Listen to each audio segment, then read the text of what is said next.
Nothing like a little unrest.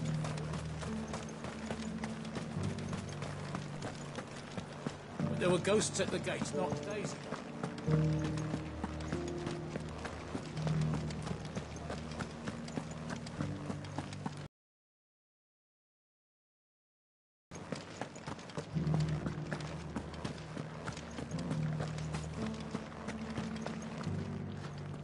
Oh, Clive. What am I to do? My wards and I may soon be without a home. What's happened? The High Cardinal has descended from his lofty throne and taken up residence here in Northreach. The High Cardinal? Leader of the Council of Elders, second only to his Radiance at the head of the Imperial government. Not that any of those things still exist. Now he goes by his noble title, the Duke of Oriflamme. And what does he want with Northreach? He wants to transform it into a military stronghold, a foundation upon which to build a new Sambrec. He's already secured the support of the various army remnants, with promises that they shall be afforded the respect they deserve in his empire. One built on the confiscated property of the people. He would rob the populace to pay for it. Believe me, I have used every means of persuasion to discourage him from this folly. But for whatever reason, he will not listen to me. What does Captain Philippe make of this? When the town was under attack, it was him the soldiers rallied around. Couldn't he use that influence again? How? By speaking out against one of the most powerful men in Sambrec. A man whose stated aim is to revive the empire Philippe's comrades swore to serve, and to improve the soldiers' lot within it. The captain can offer them a regular supply of gruel, and an occasional trip to the Vale to help them forget the terrors they face each day. The Duke offers them a vision of strength and safety. No. Any attempt to incite mutiny would cost Philippe the support of his men, if it did not cost him his life. But given the mood around town, mutiny may yet be unavoidable. The people have little appetite for further deprivation, least of all when it serves only to elevate others. And who could blame them? Clive, would you appeal to the Duke on my behalf? For your services to Northreach, you have the respect of the soldiers, and they will take you to His Eminence if you ask them. And unlike Philippe, no bonds of loyalty prevent you from speaking your mind to the man. Well, will you try? You could hardly fare any worse than I did. I'll see what I can do. Thank you, Clive. Tell me then, where will I find this Duke of Oriflamme? In the garrison? Overseeing the troops, yes. All right. Wish me luck.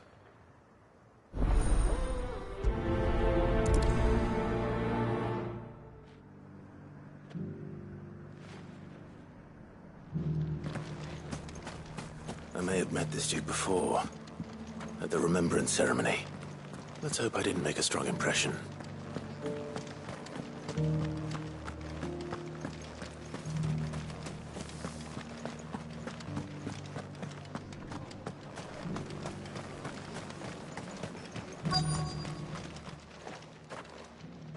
Halt!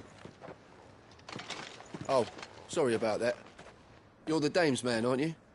You got some business with the captain? No, actually. With the Duke. I was hoping I might be able to speak with him. We're under orders not to let any civilians pass. But you should be all right. His Eminence has heard all about you and your heroics. Wait here. I'll go and ask.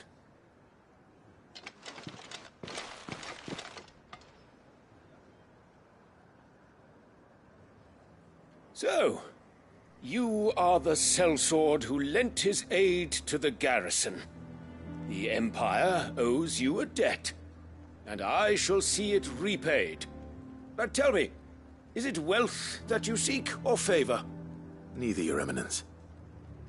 I thought only to inquire about your plan to turn Northreach into a stronghold. Ah, I see. You are worried the expanded garrison will render your services redundant. Yet you needn't be.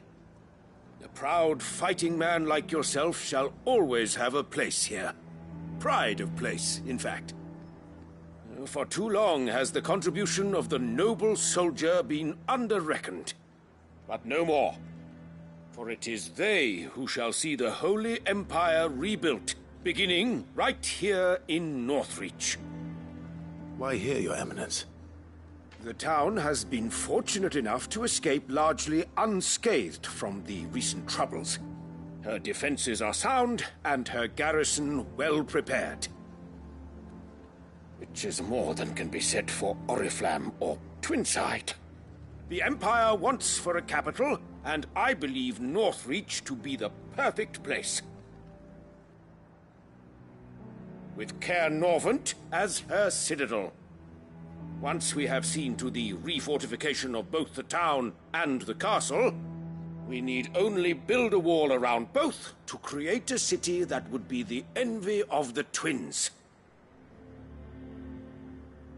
Plans are already underway for the construction. Soon enough, these thralls shall learn that they are no match for the might of Sanbreque. I fear you underestimate how dangerous these creatures are, Your Eminence. Should they return in force, you will need all the people of Northreach to come together in defense of the town. Something they may be loath to do if they've been deprived of their worldly goods. The people will do as their leaders command. If Sanbreque is to be rebuilt, she will require a functioning government. One whose authority is beyond question. That is why this levy is necessary. So that any man who wishes to join the army might do so and be fed, outfitted, and paid as befits a defender of the Empire. And yet there are those who persist in peddling the treasonous lie that I seek to steal from the people and drive them from their homes. I suspect they're afraid of losing what little they have left. Precisely. The common folk have little and less, and you mean to deprive them of even that. You would sow the seeds of your new empire in your own salted earth. Sabine, we have discussed this. Yes, and I told you then how putting the empire before her citizens would lead only to revolt. Without an empire, there are no citizens. And in yours, there will be only beggars. Is that what Griga wills for her people? Do not take her name in vain, Sabine. I'll come back later. A citizens' revolt. I wonder what the people really think of the Duke's plan. It wouldn't hurt to ask them, I suppose. Let's begin with those on the other side of the wall. Sabine, you are embarrassing me. You're embarrassing yourself.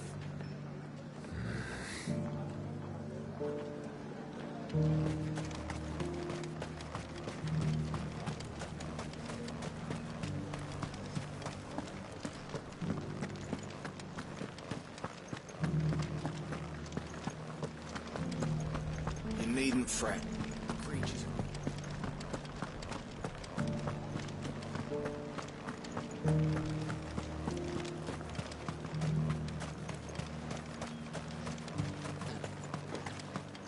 I heard the dame got an icon to rid the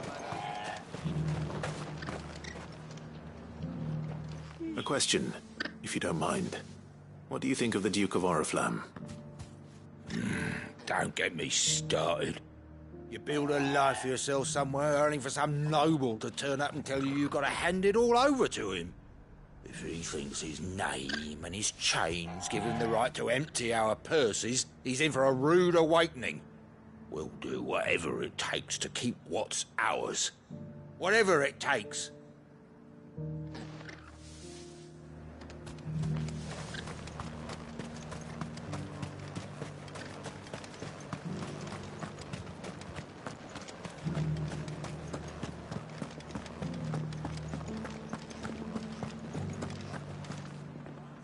All right there.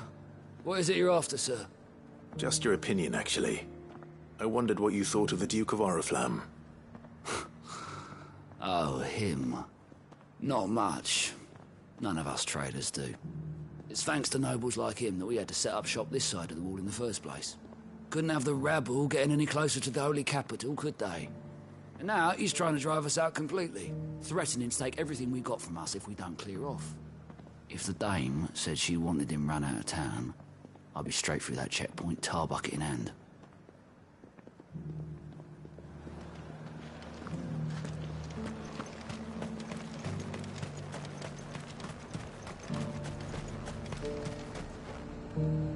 I've been hearing a lot of talk about a certain duke. Nothing good, I'll wager. Going around acting like he owns the place. And with hardly a word to the dame. This is her town, not his. I take it you'd rather she was in charge. As far as I'm concerned, she still is. Just need to sod off back to Oriflamme. Well, the people seem united enough. What about the soldiers?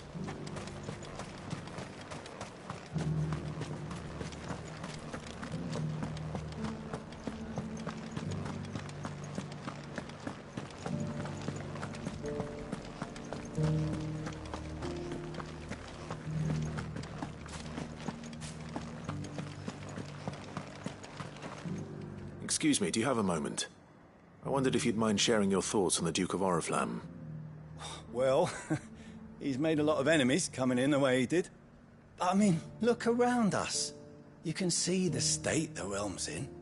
The traders might not like having the screws put on them, but if they volunteered a few more of their hard-earned gil before things got bad, maybe they wouldn't have to. I think the Duke's got a point when he says rebuilding the Empire's the best way of making sure we're all protected. And if that means people who don't know one end of a sword from another have to make way for those who do, well, that's just how it goes.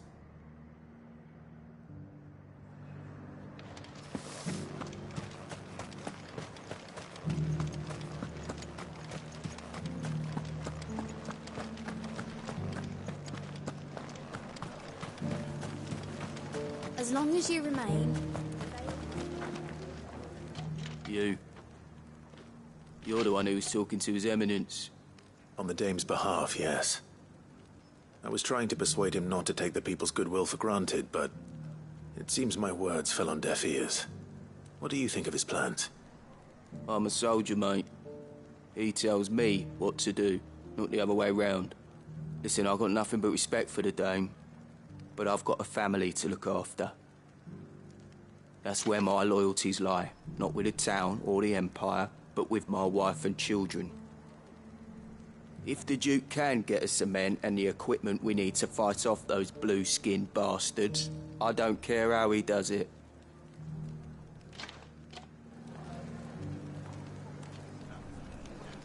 I left everything in the capital. Sabine, you are embarrassing me. You're embarrassing yourself. I hear the Duke of Oriflamme plans to turn this town into some sort of fortress. Do you think that's a good idea? It's not for me to say. All I know is that unless the Emperor orders me otherwise, His Eminence's word is law. Look, no one likes all these taxes and tariffs, but empires don't come for free. Once Sanbreque is back on her feet, we'll all reap the benefits.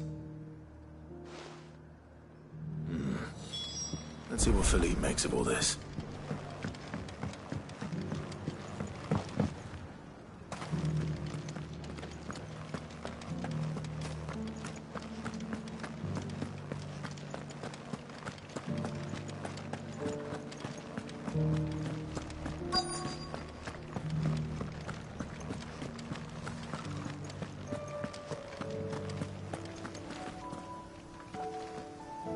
Captain, do you have a moment? For you? Certainly. Clive, wasn't it? Thank you for last time. How can I help you? I wanted to ask you about the Duke of Oriflamme. Do you intend to go along with his plan? But to tell you the truth, I'm in two minds. It's my sworn duty as a captain of the Imperial Army to obey his orders. but I can't say I agree with him. Philippe, I remember you saying that you became a soldier to protect the people you loved. The Dame included. That's right. I did. Well, she doesn't agree with the Duke's orders either. She thinks they could tear Northreach apart.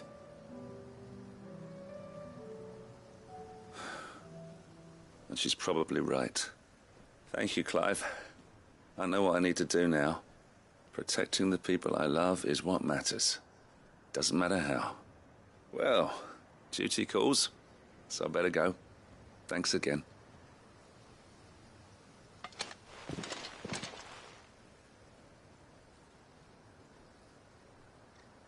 It seems Philippe wants to do the right thing at least. I expect Isabel will be pleased to hear that, if nothing else.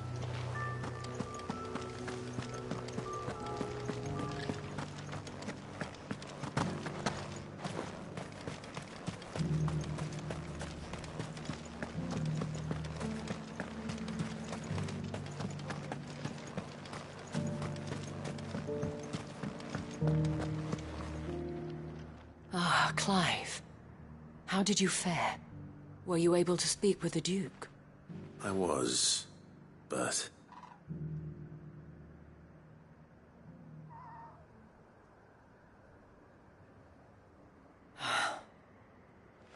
So Northreach is to be a fortress after all. Well, it will certainly help to hold back the thralls. There's no denying that. Though I doubt it will come as much consolation to the townspeople whose worldly goods are confiscated to pay for it. They deserve to be heard, Clive. To have a say in this new empire the Duke means to build. Sadly, His Eminence values their obedience more than their opinions, and hopes to reassert the authority of the state. I fear he sees the people as mere pawns on his chessboard to be sacrificed for the greater good. Needless to say, they themselves are of a different opinion, and would rather their destinies were in your hands. The soldiers, meanwhile, are content to follow their orders. And not just because of the Duke's rank, but because of his vision. I thought as much.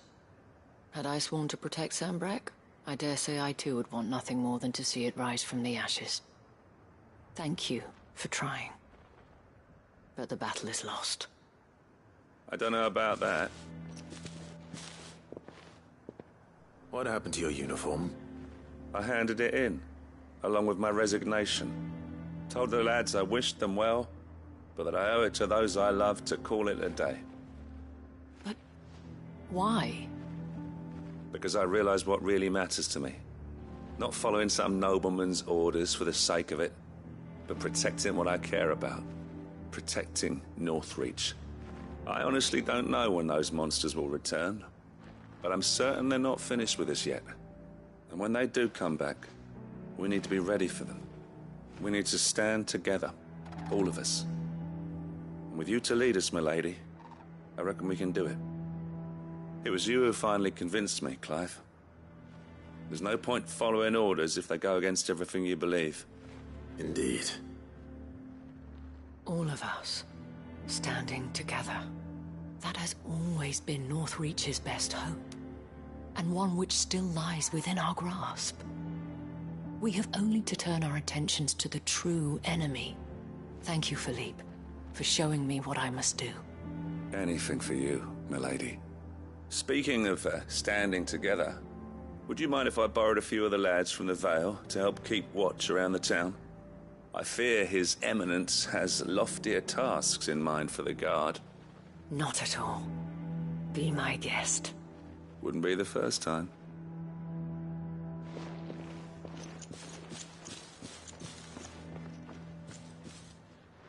There may be hope for Northreach yet. Especially with men like you and Philippe to champion our cause. I, for my part, shall continue to work upon the Duke, in the stubborn belief that I might still tempt him into joining hands. But I suspect I shall have to call upon your aid again. Until then, Clive. Until then...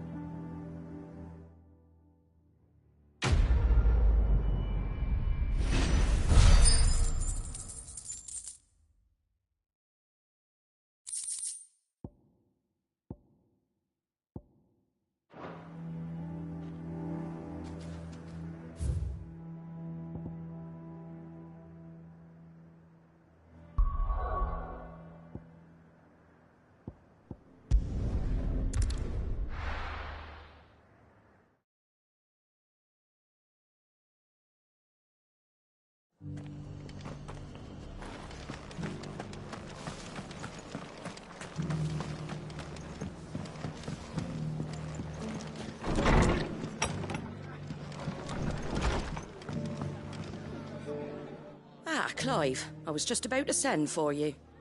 I'd like you to take something to Sir Wade up in Eastpool. Seeds for planting. Thought it was about time they started growing their own food. I'll keep providing them with whatever they need in the meantime, of course. But if Eastpool's going to survive, it's got to be able to fend for itself. As have those poor bearers. They've lived their whole lives in servitude, but now they're their own masters. Small wonder they ain't got the foggiest how to provide for themselves. So it's up to us to teach them. And if you're wondering why you, well, the Wagoneers taking supplies up that way have been coming back with more and more reports of Akashic around the village of late. Sir Wade's putting a brave face on it, but I think even he's starting to worry. And if he's likely to share those concerns with anyone, it's you.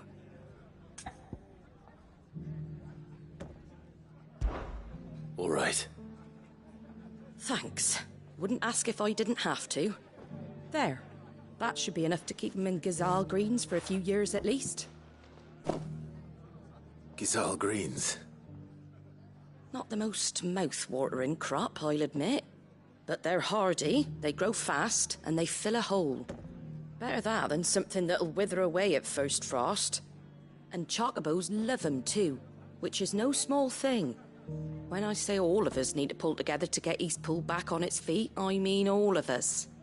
They ain't exactly succulent, but cook 'em right and they're just about bearable. I'll take your word for it. Anyway, Sir Wade'll know what to do with them. And if he don't, well, I'll go up there and show him myself. I'm sure you will.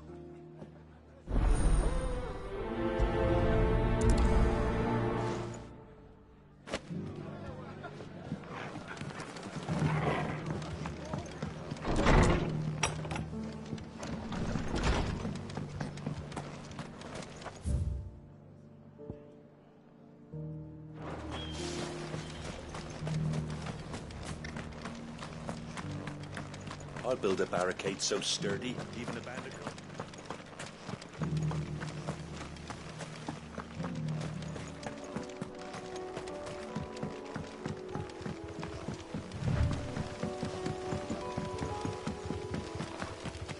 Can hardly make out what plumbing.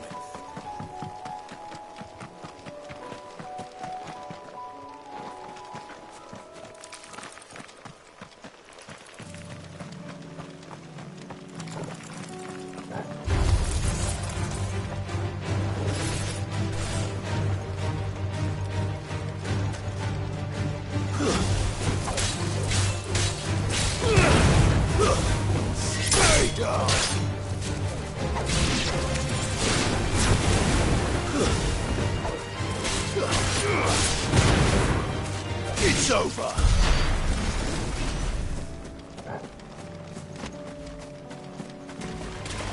This won't be easy.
Farewell.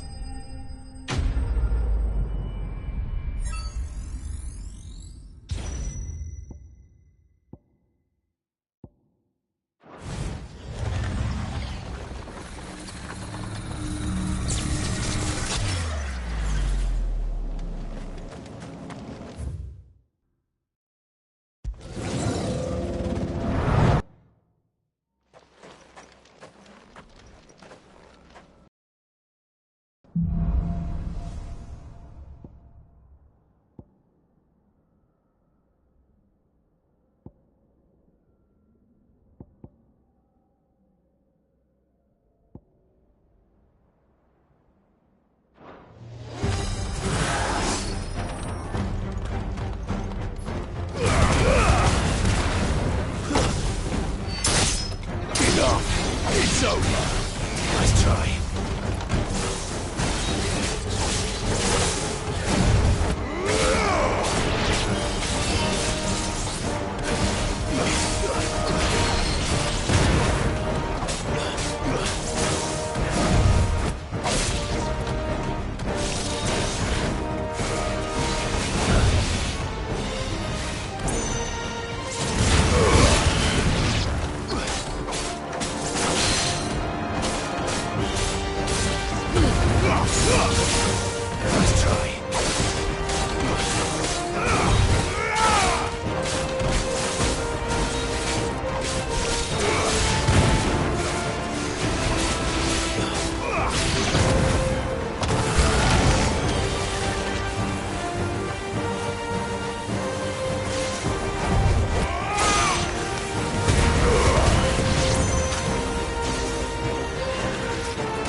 Nice try. Nice try.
traitor!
The Guardians say we're supposed to...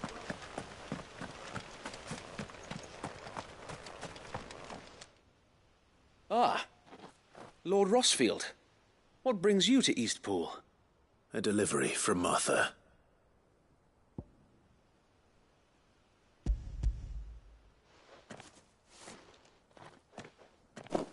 These are Gizal green seeds.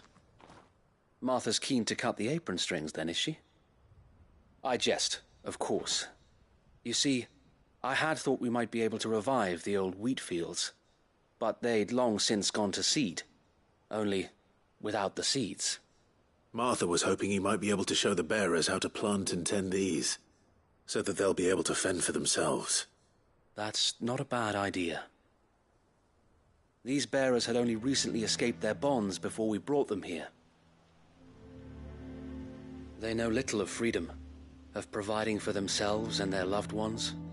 Unless we teach them how to live like free men, I fear that all we have achieved in bringing them here is to exchange one master for another. Not that myself and the Guardians have been the best example to them so far, subsisting almost entirely on Martha's charity as we do.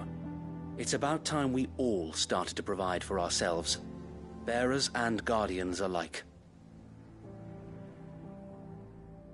Unfortunately, we've been a little too busy of late to focus on much besides bolstering our defenses. There have been alarming reports of...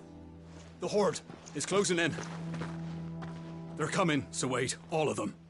Time it all. I thought we'd have more time. Gather the men in the square. Send to the rest for reinforcements. Yes, Sir Wade. The Horde. A Kashek, a veritable legion of them. They've been seen prowling around the northern reaches for a while now. We don't have the numbers to hold back a swarm that size. I had hoped to build a perimeter wall so that myself and the Guardians might be able to defend the village, but... Now you're out of time.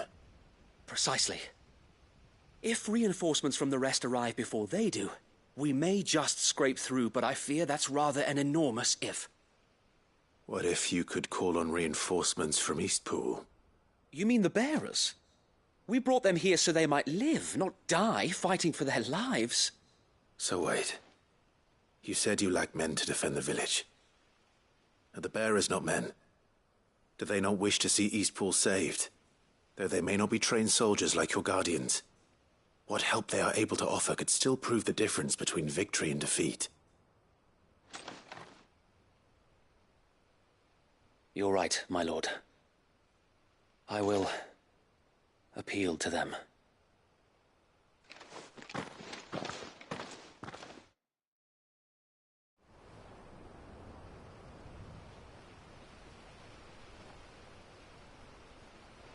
My friends, I humbly beg your aid. We Guardians are few and our enemies many. But I swear we can defeat them with you at our side. You would send us to the slaughter, to serve as bait for those fiends so that you and your men might be spared. And to think we trusted you. Say what you will, a home is not worth dying for. But it is worth fighting for. Sir Wade fights to give you lot a chance. Just like I do. Just like Sid does. We all wanted to give you a home where you could be free. And you got one, didn't you? This place, Eastpool. This is your village. Your home. And if you don't fight to protect what's yours, you'll lose it. You know I'm right. This world wants to take everything from you. Everything. Your homes, your freedom, your very lives. So then, are you going to stand by and let that happen to you? Are you going to accept fate like good little Bran did and die, having never stood up for yourselves? Or will you fight like free men and women?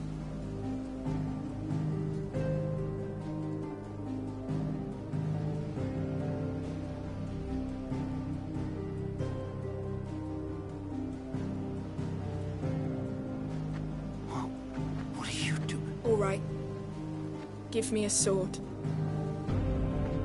I never dreamt I'd have a home of my own. And now that I have, I don't want to lose it. I will protect what's mine, or die trying. We all will. Free men and women, fighting together.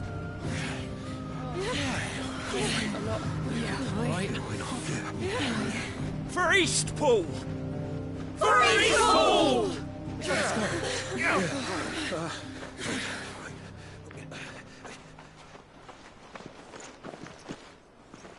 Thank you, Martha. Don't mention it. Just promise me one thing.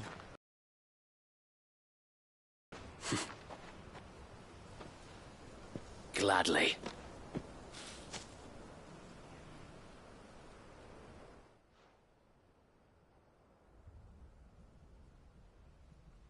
Well, if it was numbers you were lacking, you certainly won't be now. Thanks to you. Me? Oh, I just love the sound of my own voice. Lord Rossfield, my lady, we're ready. So what's the plan of action? We'll divide our forces into several small detachments, each made up of guardians, bearers, and guards from the rest. These will position themselves at strategic points around the village. Upon engaging with the Akashic, each detachment will keep the creatures occupied as best they can, steadily retreating all the while. You're going to lure them into the village? I am. We will have neither the time nor the resources to treat the wounded, so injuries must be avoided at all costs. Instead, we will focus purely on defense at first. By coordinating our withdrawal through the use of messengers drawn from among the bearers, we will aim to have the swarm converge at a point of our choosing. With luck, that point will be the village square, the perfect place for our most able warriors to surround them and fall upon them, and for you and I to finish them off.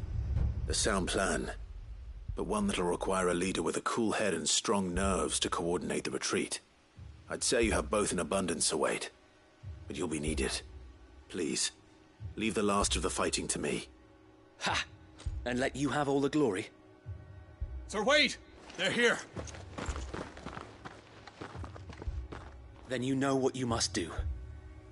We work together, everyone playing their part, each shielding the other that no man might fall, that Eastpool might live on. For Rosaria! For Rosaria! We've no time to argue, my lord. I'll do as you ask. And I will do as you ask. Suppose we'd better do our bit too then, eh? Right you are, Martha.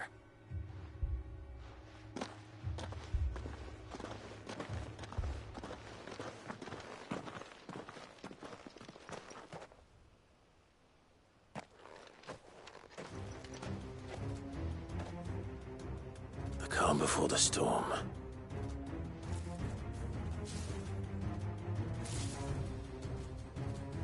And here it comes. Not let this village fall.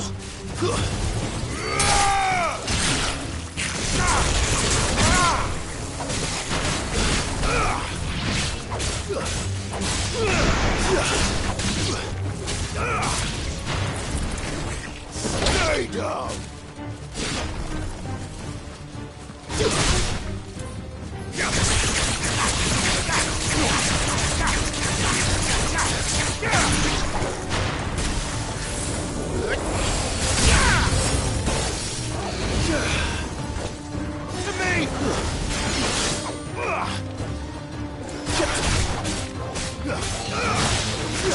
It's over!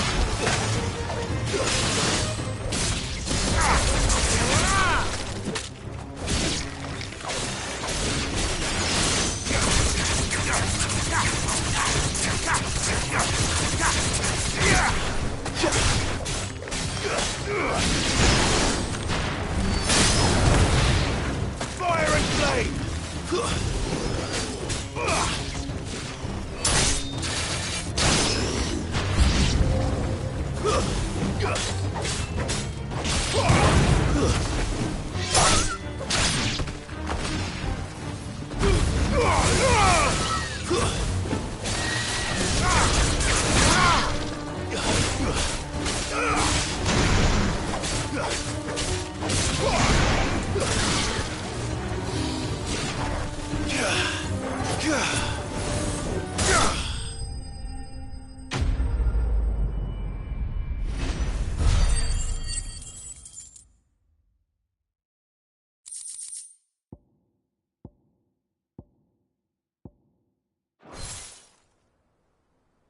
Looks like that's the last of them.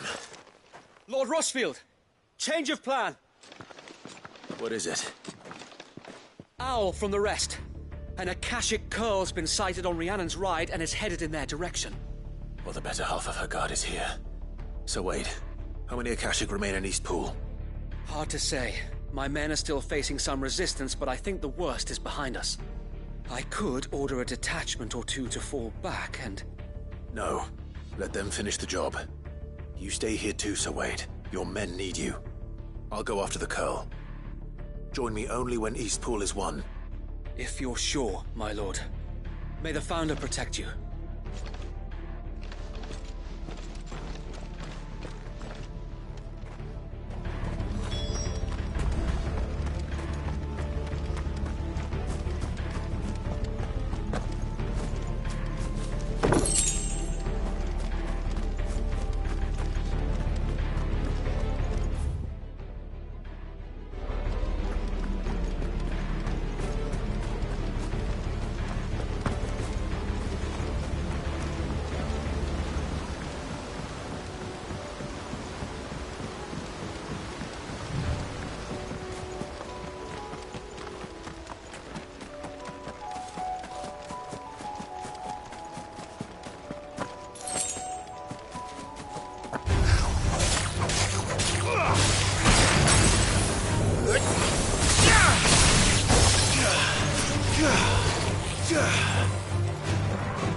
Stay down!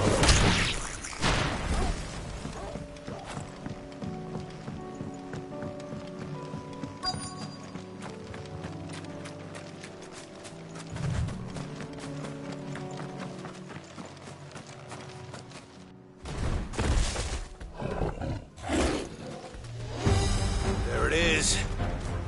With me, Torgal.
All right.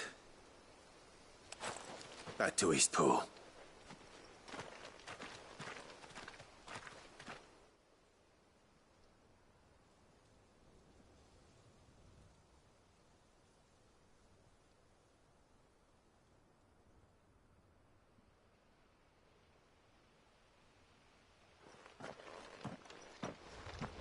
Lord Rossfield, the Curl, is it? It's dead. Thank the Founder for that. And for you, my lord. We were able to eradicate the rest of the Horde. I have guardians posted around the village to keep watch for further attacks, but all seems quiet for now. I hesitate to say it, but I think it might be over. I think it might.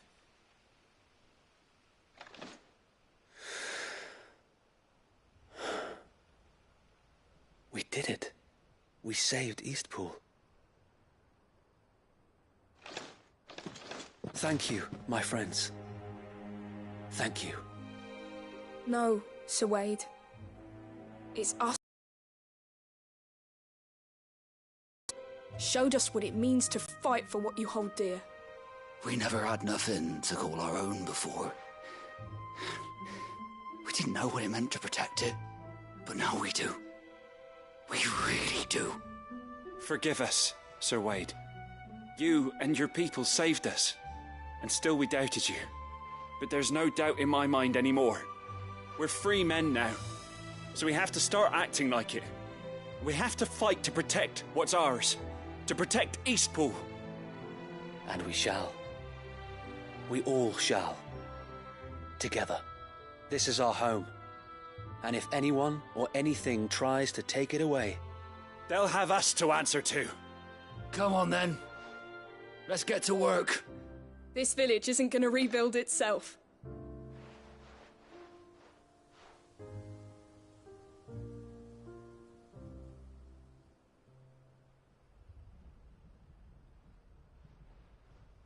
They're not slaves anymore. No. They're Rosarians. Your father took pity on the bearer's plight, and I believe if he was still with us today, this is what he would have wanted. I believe you might be right. I shall remain here, my lord, and do what I can to help rebuild the village. After all, this is my home now too. And I could hardly call myself an Eastpoolian if I didn't pull my weight. I think you'll find it's Eastpudlian, Sir Wade. But you should be proud all the same. I'll have to pull my weight too. Can't have the rest getting outclassed. Speaking of which, I ought to be getting back. Can we continue to count on your support, Martha? Of course, and I'll be counting on yours too. Us Rosarians have got to stick together, haven't we? Indeed we have.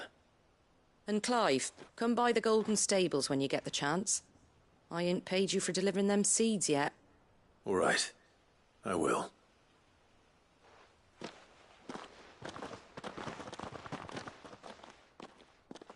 Lord Rossfield, do you remember our very first mission together? Clearing the goblins from the Stillwind Marshes? How could I forget?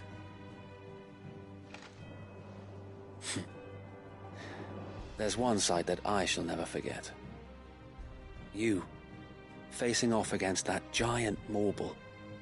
Not a trace of fear on your face. Since that day, there have been more than a few times when I felt like giving up. When the odds seemed so stacked in the enemy's favor, I thought I may as well just lay down my sword and surrender. But every time, I would think back to the look in your eyes that day and remember what it means to be a shield. Know that whatever trials Eastpool may face, I shall never lose courage. Thanks to you. So Wade, you have always been a true shield.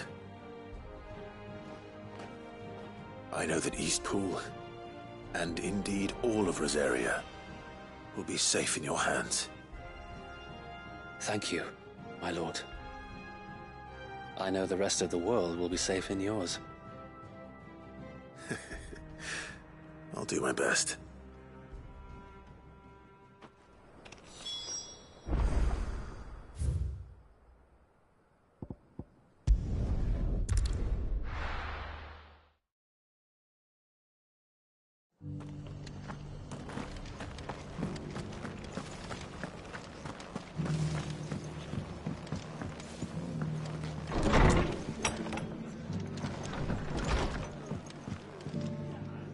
The hero returns.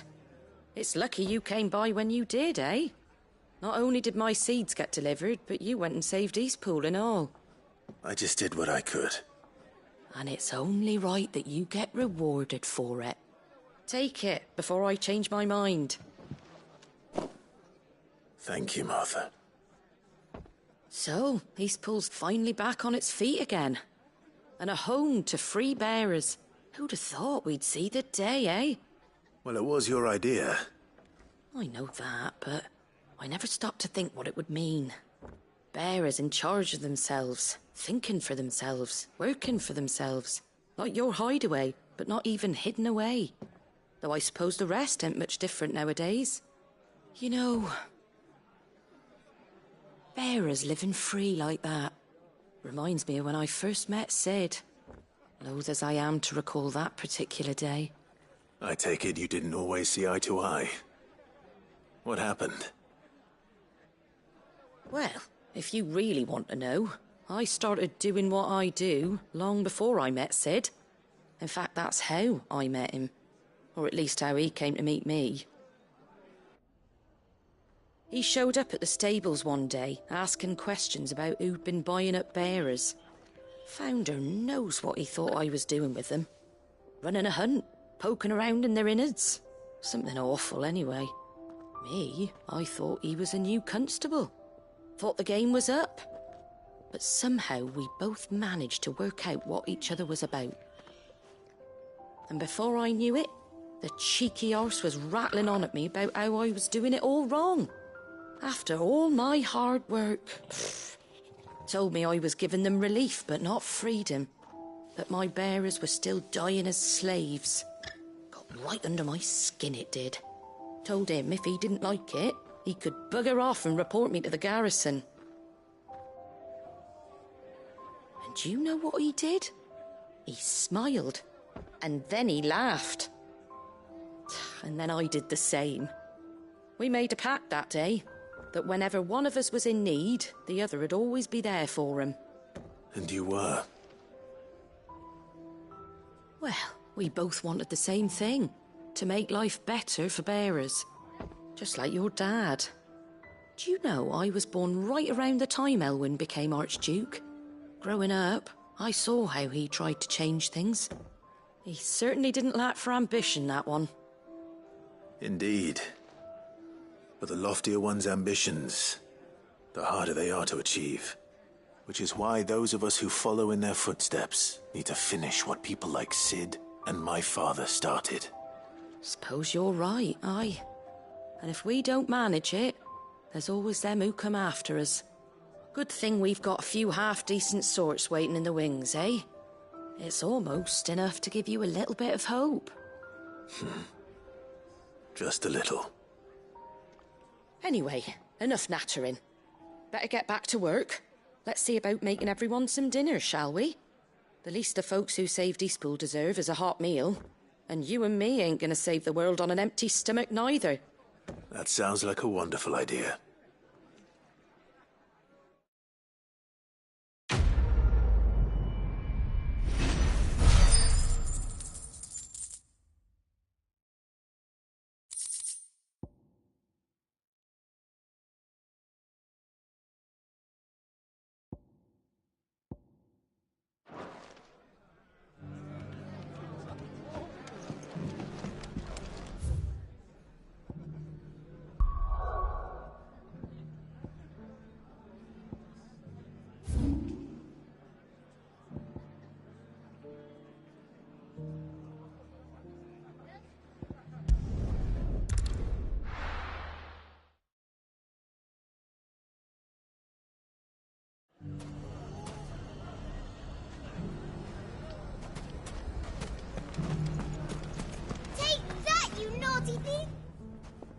Clive!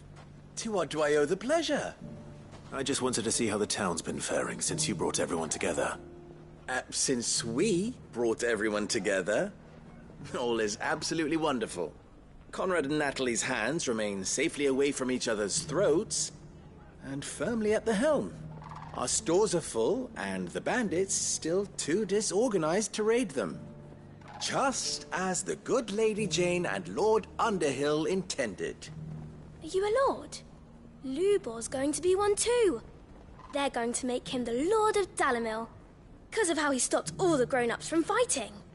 It's the mayor of Dalimil, dear child, and the vote hasn't taken place just yet.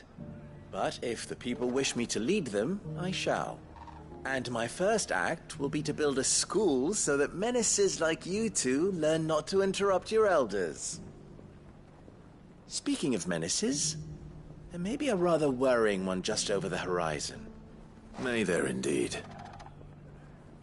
I'm afraid the example Conrad and Natalie set in putting aside their differences and presenting a united front might have caught the bandits' attention. And they might have elected to take a similar approach. They have formed what one could call a League of Outlaws, and they grow more organized by the day. But we'll fight them all off just like last time, no matter how many of them there are. Won't we, Lubor? Of course we will. If we continue to work together, we can overcome any challenge we choose to face. The longer we avoid facing this one, the more difficult it will be. Until the only way to overcome it might be to run for the hills. Our best hope is to nip these efforts at organization in the bud, by finding those ne'er-do-wells who have yet to join the cause, and ensuring that they never do. Perhaps a certain Lord Underhill might be willing to lend us his aid once more? How could I refuse? Thank you, my lord. Victor will fill you in on the particulars. I have him stationed by the desert gate, receiving and collating reports from my scouts. Such an amenable soul. He reminds me of you. I'll go and speak with him.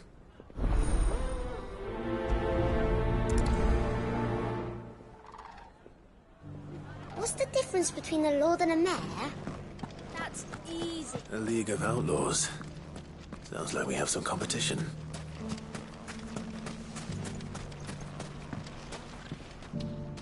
Still in Dalamil, Victor? Ah, Sid. I thought you'd have returned to Cosnis by now.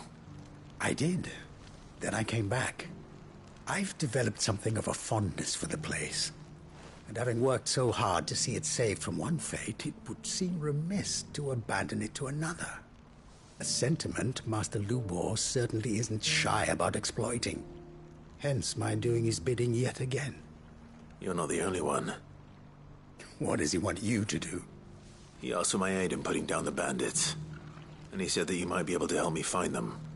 Then you've come at just the right time. I was on my way to speak with Conrad about how to organize our forces. There are more camps in the vicinity than we can safely strike at once. But we must strike together, and we must strike soon at as many camps as we can. We can't give this league of theirs time to rally its forces. All right. Which camp shall I take?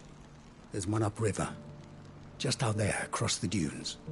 Leave it with me.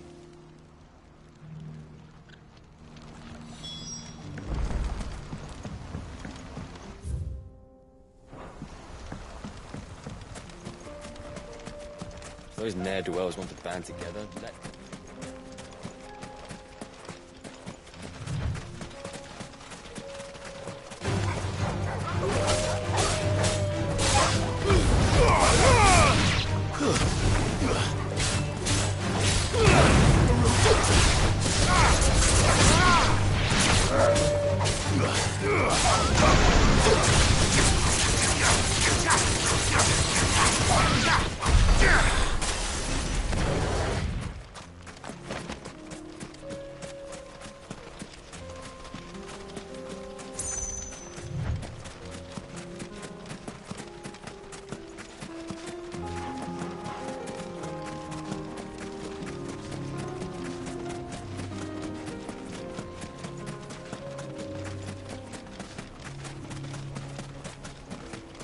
That must be the camp Victor mentioned.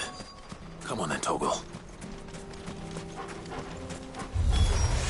That's him! The one who killed Doc and Finger! Take his head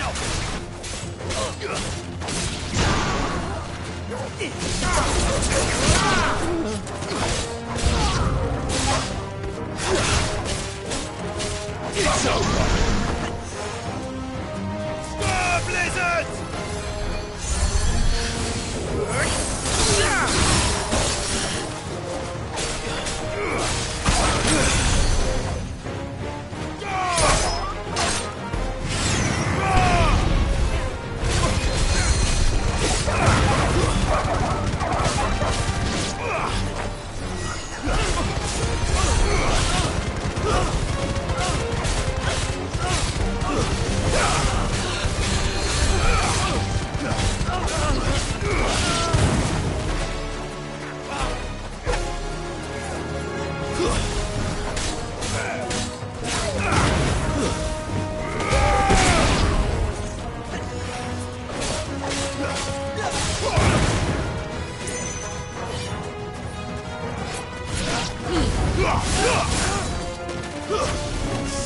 traitor! Farewell!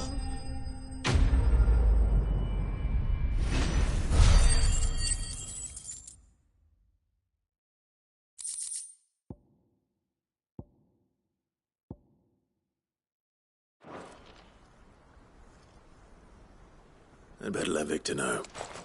Sid, where are you? Ah, I see the bandits didn't pose you any trouble. No, but that's not why you're here, is it? No.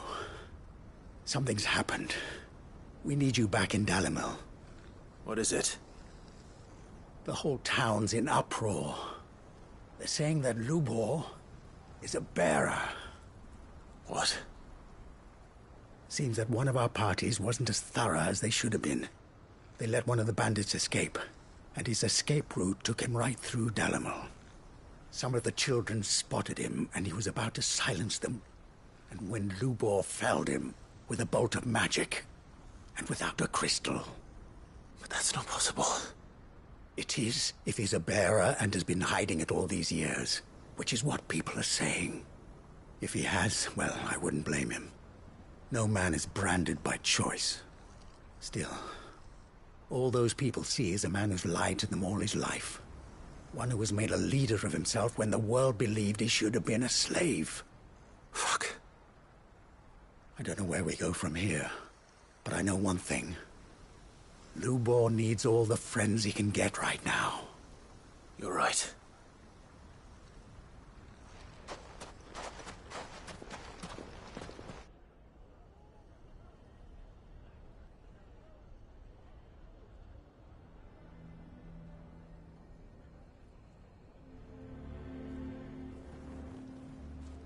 And now everyone knows. I made it a habit to keep a crystal close at hand for just such an occasion.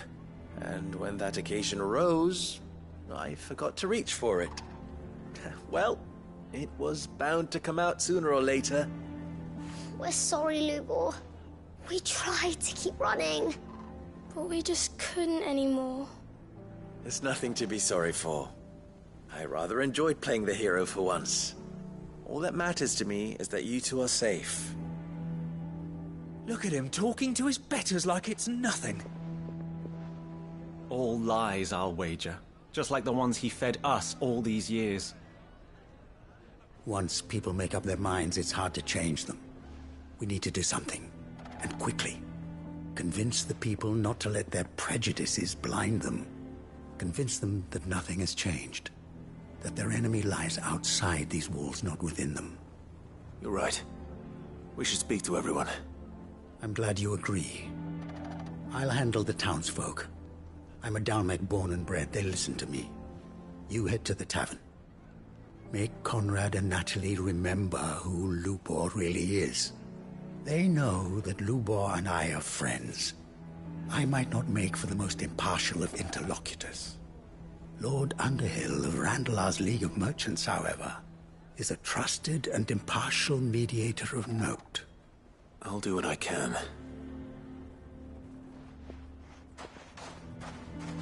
Lubor, stay here with the children. I can't promise anything, but we'll try. And that is all I can ask of you.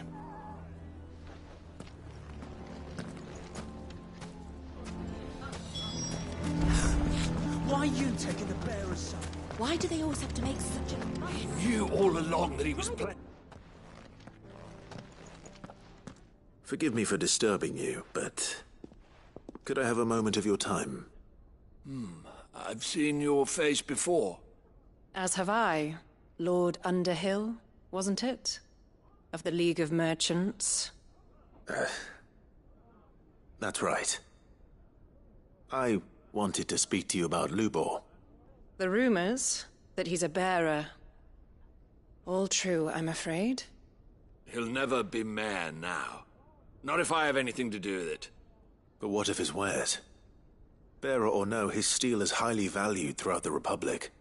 In this, at least, he's done the town a service. Might that not earn him a little leniency? Leniency? He pretended to be one of us when he was laughing behind our backs all the while. I'm sorry, my lord, but he lied to us. He lied to you. He cannot be trusted. So what do you propose? Will you drive him from his home? Close his forge? Perhaps. That is a question for the people of Dalimil, and they will thank you not to get involved.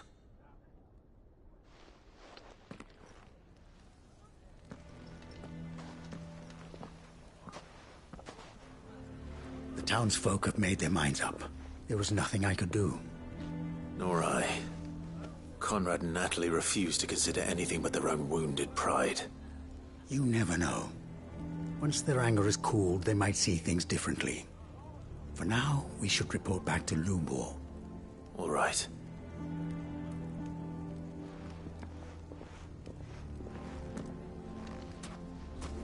Why do they always have to make such a fuss? Why the hell would Victor take the bearer's side? For sharing you. I assume the situation is hopeless? There's still hope. But...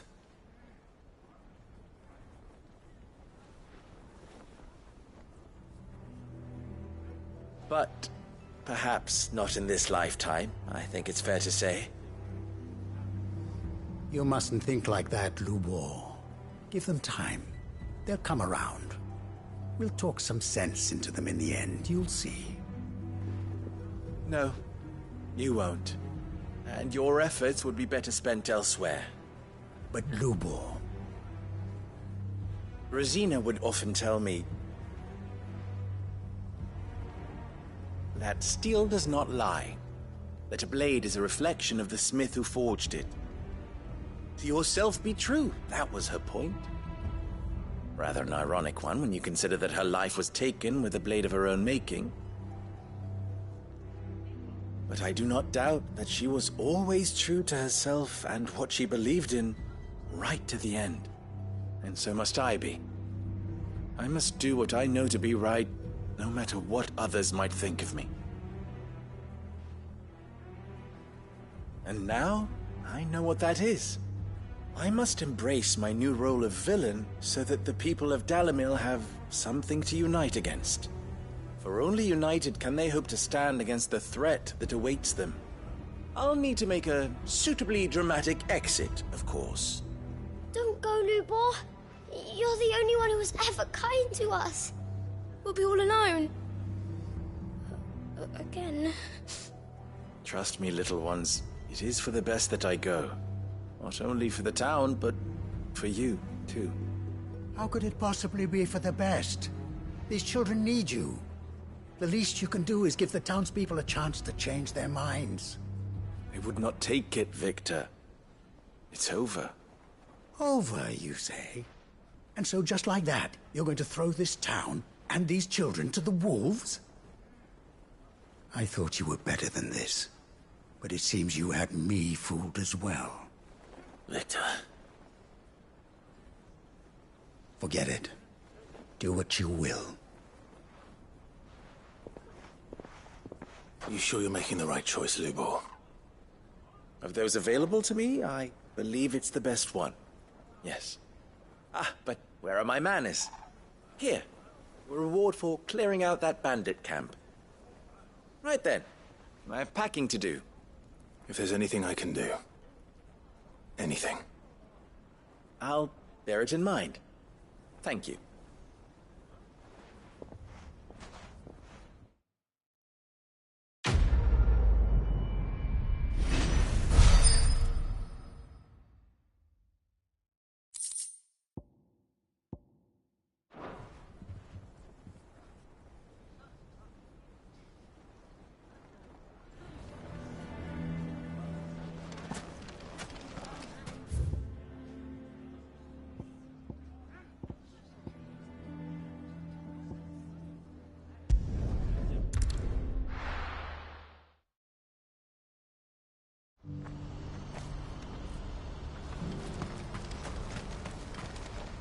Well met.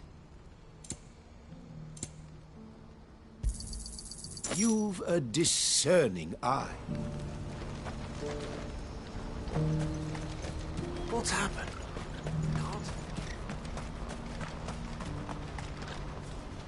Clive. You'll be pleased to know that the negotiations are progressing well. That is good news. Yes. Our comrade in Randala has just sent word that the contract should be signed very soon. But I still have much and more to prepare. It's a huge undertaking moving this many bearers at once. You couldn't do me a quick favor, could you? What is it this time? More wild beasts? Nothing like that. I just need you to go over to the caravans and ask El how long we have until the bearers arrive. Find out exactly how much faster I need to get all these supplies moved. All right. I'll go and ask. Thanks, Clive. I owe you one.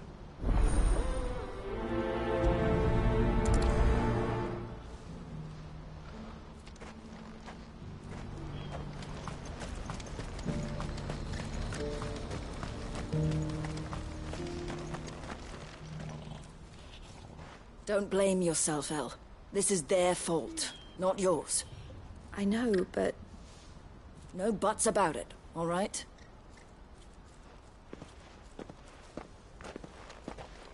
Is something wrong? Vonnie came to give me a message from our intermediary. The talks with the Republican army have fallen through. They've reached an agreement with the Silver Peak Consortium instead. Though prices have fallen of late, we deliberately offered above the going rate to try and deter other bidders.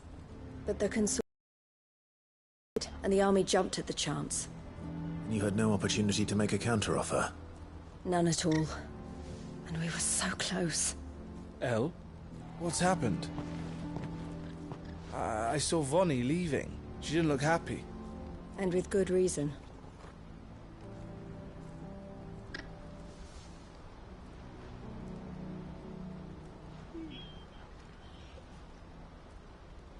But I thought we were the only ones the Fist were speaking to about the bearers. How did the Consortium even find out about this? It's not so surprising. They have ears all over the Republic. This isn't over. The Consortium will have to sell these bearers eventually, and at the price they paid, buyers will be few and far between. I'm going to Randalar myself. Alone? You sure that's wise? Are you offering to be my bodyguard? How kind. Meet me at the checkpoint near the capital gates. I'll send an owl ahead and request a meeting. You go to Cashlock, Theo, and get everything ready. We've waited far too long as it is. Even if I fail to free these bearers, there will be others. Someone needs to prepare the place and keep any prowling beasts at bay. Oh, and that's me, is it? Well, it looks like I'm following orders till she gets back from meeting the Silver Peak Consortium, who've been doing their best to undermine our scheme. She'll never join them after this, surely. No, she said it herself. She still has plans for Cashlock, even if this one falls through. She means to stay with us, then. I can't say I'm not happy to hear it, but... is this what she really wants? You have to trust her. You're right. It's what she wants now. And if El's off fighting for the cause, I should do my part too. So I bid you farewell and safe travels, my friend. I'll gather my men and leave for Cashlock. We'll make sure the place is well stocked and defended. You go to Randalar and see if you can stop my sister biting the Consortium's heads off. If she won't consider her prospects, someone has to. I'll do my best.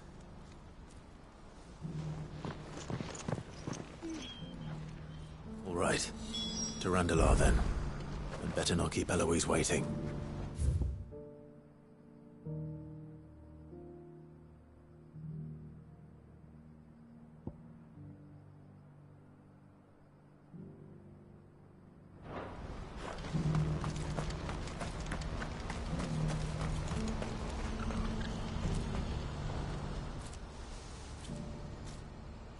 Well, this isn't at all foreboding.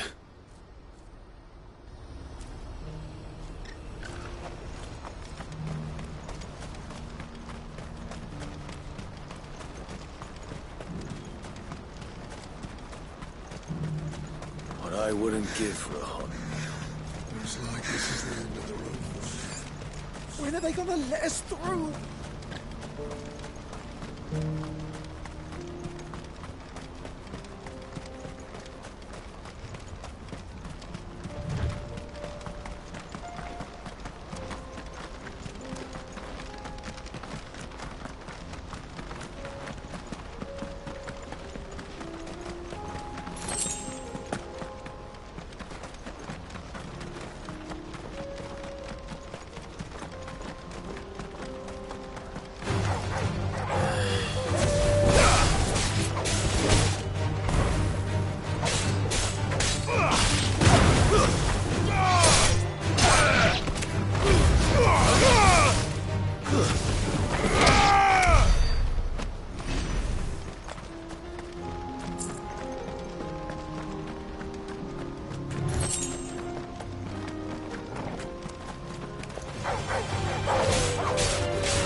Farewell.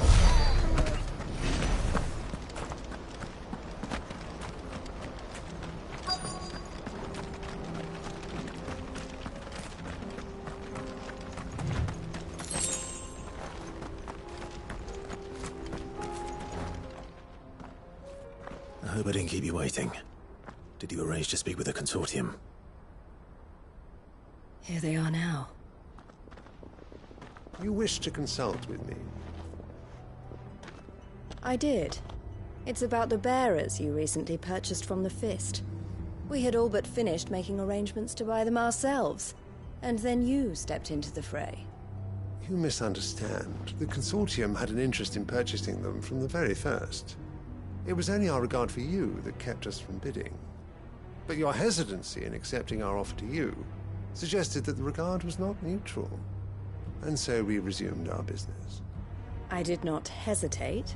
I am simply not inclined to make such decisions without first giving them due consideration. But what is done is done. Come then. How much do you want for them? Alas, you are too late yet again. We rarely take on such unconventional merchandise without a purchaser in mind. The bearers belong to him now. Who is your buyer? A trader from across the water. A most demanding fellow, if it's any consolation. He insisted the bearers be fed, dressed, even given their own bunks for the voyage over. That's what you get when you deal with continental types. I wouldn't know. Oh yes, the culture on the continent is quite different to ours. They pay good money for bearers not fit for the knacker's yard, and treat them like kings. But as long as they pay... That does sound unusual. No matter then. If they've already left our shores, there's little that can be done. Allow me to withdraw my interest. And with it, my interest in joining your organization. My associates will be sorry to hear that.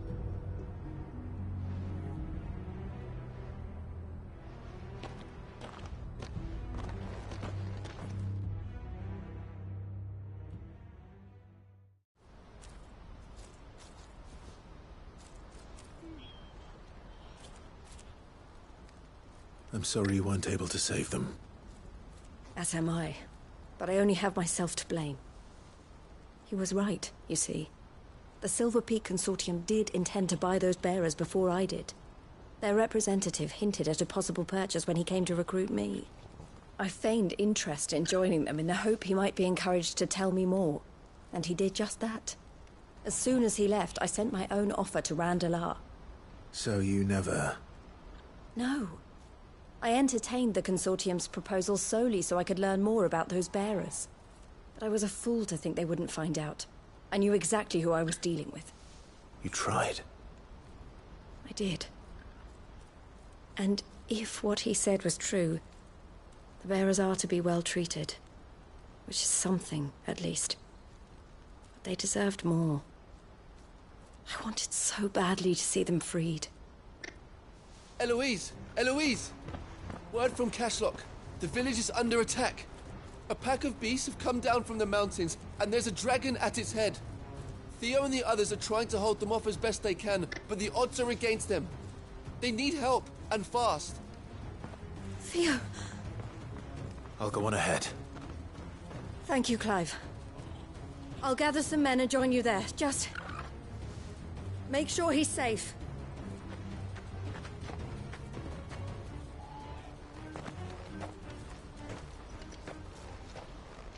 Hold on, Theo. I'm coming.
Where's Theodore? Upriver! He led the dragon that way to keep it from the village, but the whole area's flooded with ether. We just have to pray he makes it out in one piece. I can do better than that. Torgal, with me.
Finished.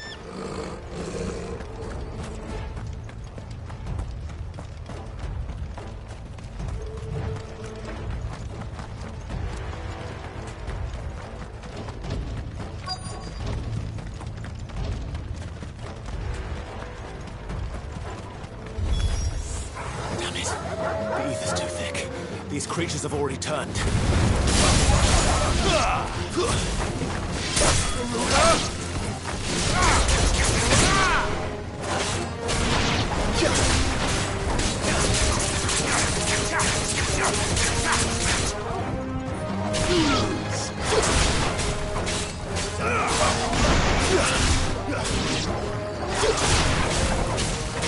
It's over.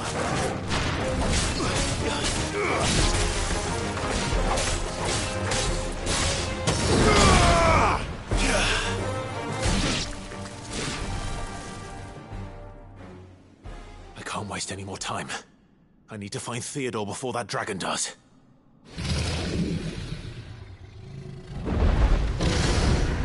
Looks like it's found me.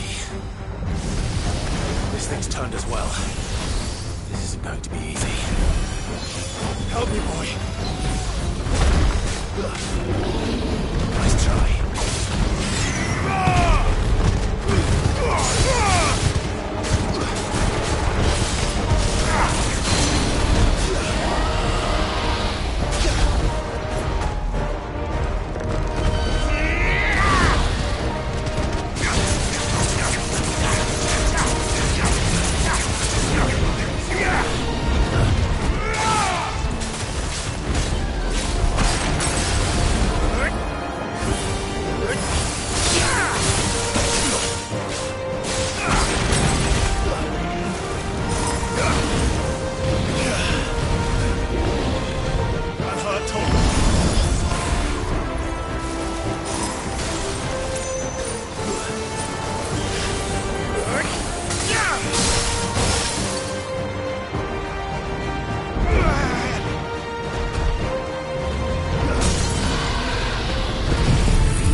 Clive. Theodore, you had me worried for...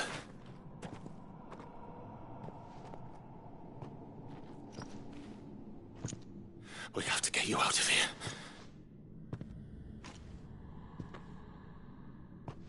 I think it might be a little too late for that. Bearer or no, there's only so much ether a man can take, and that Drake just wouldn't let me leave. You have my thanks, Sid, for finishing what I could not. For keeping Elle's dream. Theodore!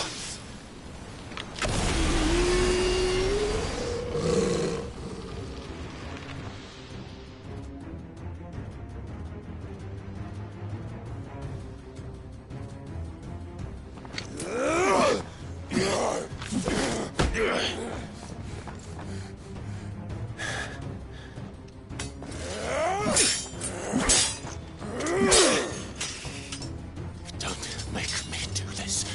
Stop it, Theo! Stop! Stay back, Eloise! He's turned. And so will you!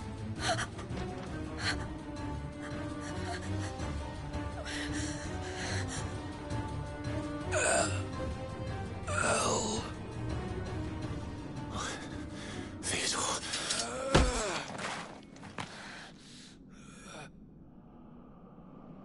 Take care of my sister. Theodore, wait. Goodbye, Elle.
Thank you, Clive.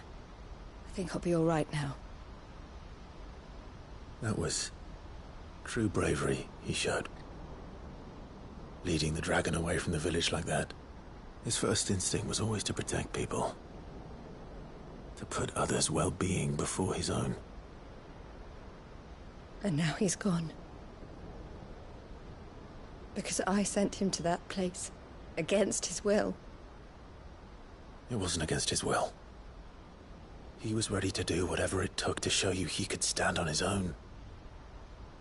So that you would finally be free to live your own life. To live my own life? He never could come to terms with the choice I made. What exactly happened? You once told me Theo was the first bearer you ever helped.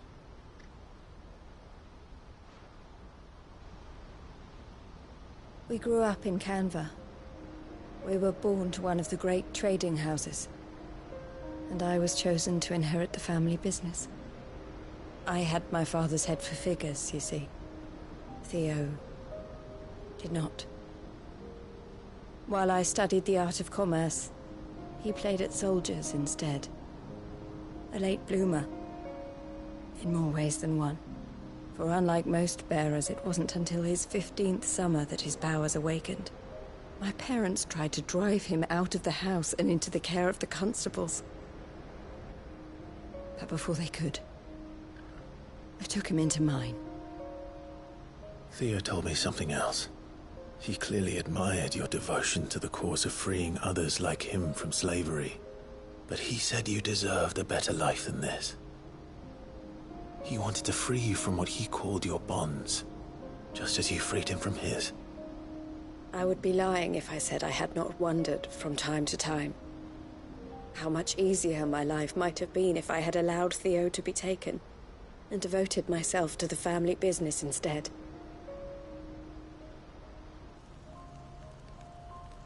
But I have never regretted the decision I made.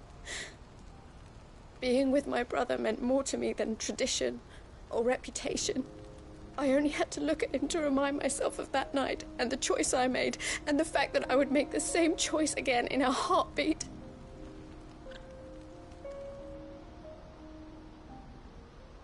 He was never a burden.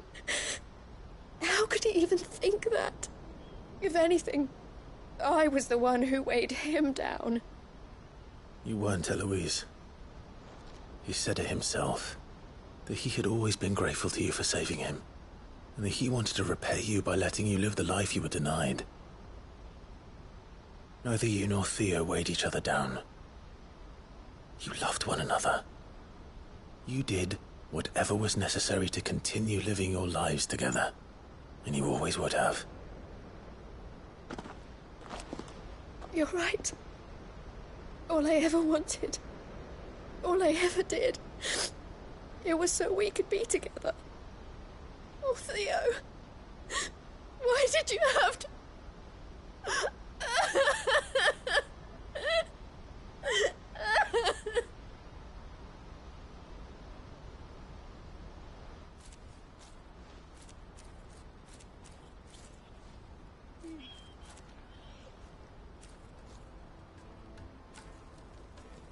I know Theo wanted me to move on, but I'm staying here at the Crimson Caravans to continue our work.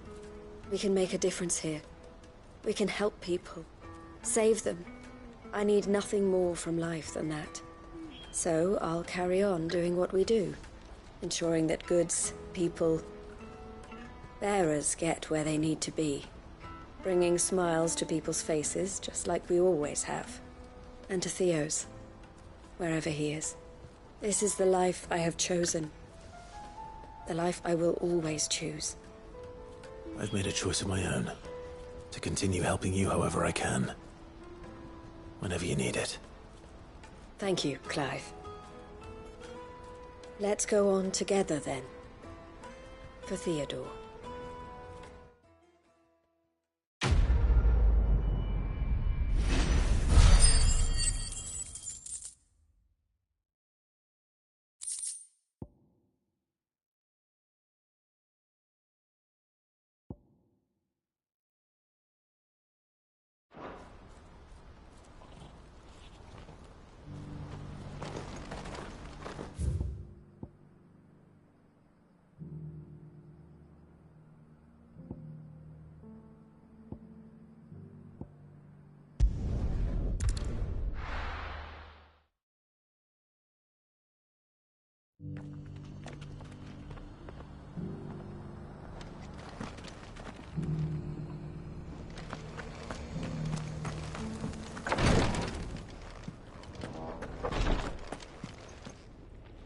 Lord Rosfield, is there aught the Undying might assist you with this day? Perhaps. My brother said that your order was helping him with his quest to uncover Ultima's origins. Have you learned anything of note since last we spoke? Little and less, I regret to report. I see. Be assured, however, that we will not rest until the truth is known. Even now, our archaeologians scour ruins in every corner of the realm for traces of Ultima's touch. Fallen ruins, I take it. Dating back as far as Phoenix Gate. Indeed. Ultima's thralls are oft sighted among the remnants of the fallen civilization, as if protecting the secrets concealed within. Secrets we'd see unearthed. Should our methods be of interest, my lord, mayhap it would please you to observe some of our number at work. Would that be possible? Of course. A survey is being conducted not far from here. Perchance you are familiar with Kretov. a small hamlet built around a fallen airship. I was due to visit my colleagues there to collect their preliminary findings, but if you would consent to do so in my stead, I'm sure that they would be honored to relate any discoveries they have made to you directly.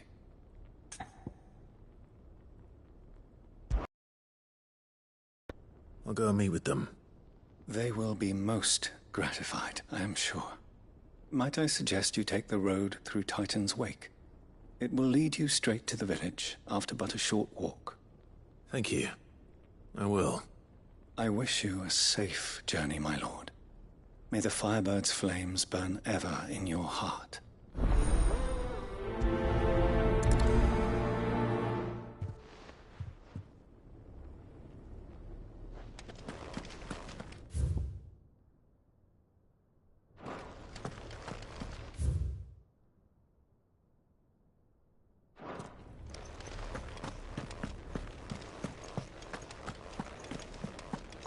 A village built around an airship.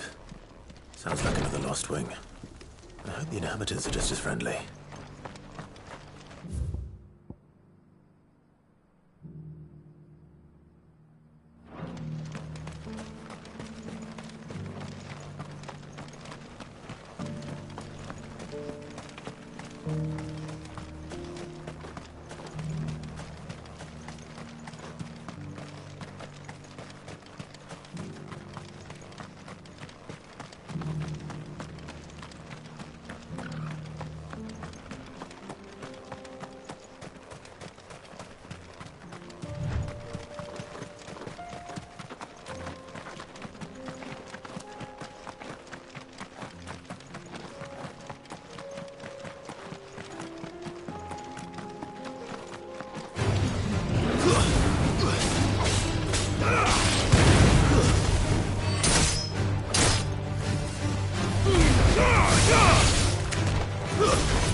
You're finished.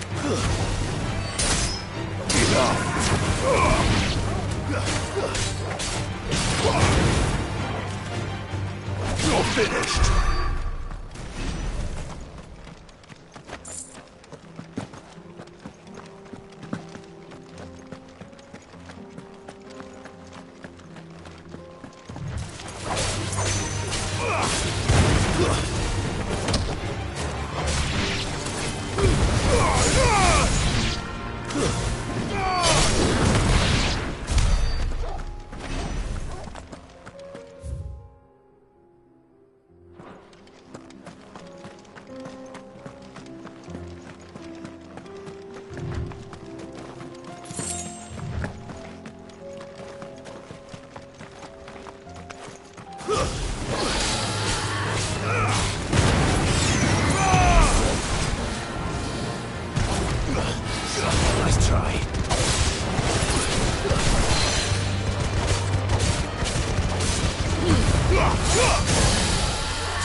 Farewell.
Take a while.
Oh no.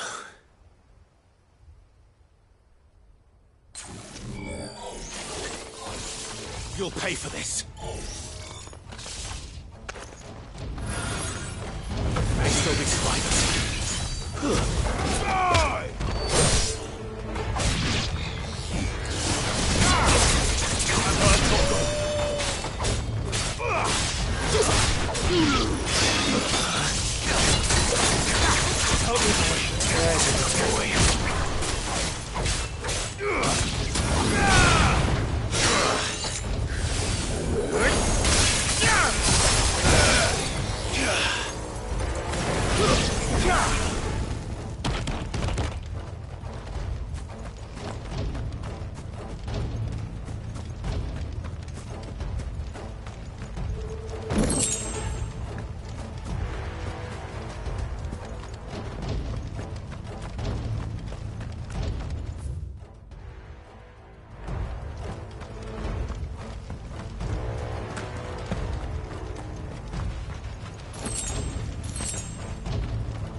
Whatever that thing is, I'd say it's their leader.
Should have stayed in the past. These must be Cyril's colleagues. You have our thanks, stranger. Who are you? Ah, forgive me, my lord. I did not recognize you. You are Lord Rosfield, are you not? We are archaeologians, tasked with surveying this site. When the echoes appeared, our brothers here occupied their attentions. Thanks to them, and to you, we were, for a mercy, able to see our duty to its conclusion. You call that a mercy? Your brothers might still be alive if you put their safety before your duty. Surely this survey wasn't worth dying for. We are charged with uncovering Ultima's origins. A duty of the highest import, as I'm sure you will agree. And you think your dead brothers would agree with you too? I know they would. They gave their lives for the cause, an honor to which all Undying aspire. Now, To what do we owe the honor of your presence, Lord Marquis? Cyril told me of your work here, and I agreed to collect your findings in his stead. I see. That is most kind. Pray, take them then, with our humble thanks. May the Firebird's flame burn ever in your heart, as it does in ours.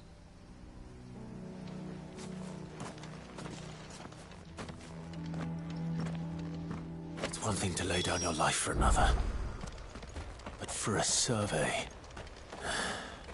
I suppose I'd better get this back to Cyril.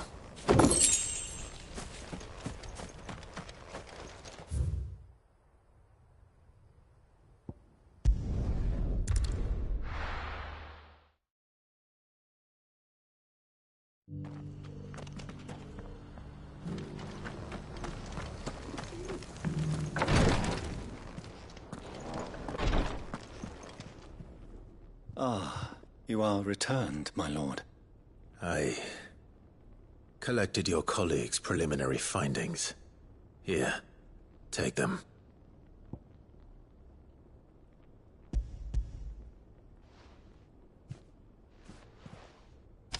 My thanks. I shall study them, and inform you forthwith if I discover aught that might aid you in your fight against Ultima. Cyril, your survey party suffered several losses in Kratov. Losses which could have been avoided, had the others not chosen to complete their work, instead of saving their friends. Were these your orders? No. This was their choice. Every Undying devotes his life to the service of the Phoenix. It is our sole duty, and should we die in discharging it, so be it. Even when death is avoidable. My lord, I fear that this is not a point over which it would be fruitful to argue. The Undying have served the Phoenix for countless generations, and your opinion of our methods, however earnest, is not like to change them. We live to serve the Phoenix. Our very order exists for that purpose, and that purpose alone. Cyril, I know that you and your brethren answer only to Joshua, but allow me to offer you a word of advice. It does not further the cause of the Phoenix to have his loyal followers surrender their lives without good reason. Provide your survey parties with an escort, that they might live to do their duty for years to come. Think not only of how you can serve the Phoenix, but how Joshua would want you to serve him. Please. For all our sakes. I thank you for your advice, my lord. If you will permit me to respond, our faith in his grace, Joshua Rossfield, is absolute. And we of the Undying will do what we believe is right to fulfill our duty unto him. As first shield to the Phoenix, I am sure you understand what it means to do one's duty. I do. Then we are of the same mind. And it is my hope that we may continue to do our duty together.